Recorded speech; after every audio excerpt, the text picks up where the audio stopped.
Hey, what's up? This is Ricardo at Parts People, and in this video, we'll outline the steps for completing a part replacement on your Dell PC. Visit our website and use this coupon for a 5% off discount.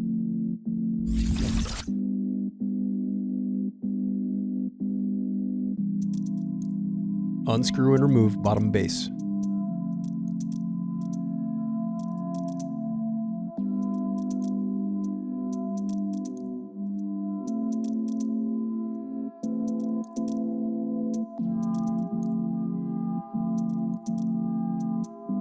Now unscrew and disconnect battery.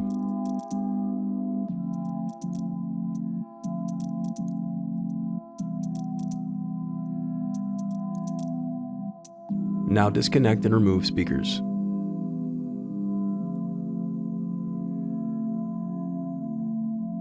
Thanks for watching. Don't forget to like and subscribe if you enjoyed this video. And if you need more, check out this playlist to watch other tutorials for your laptop.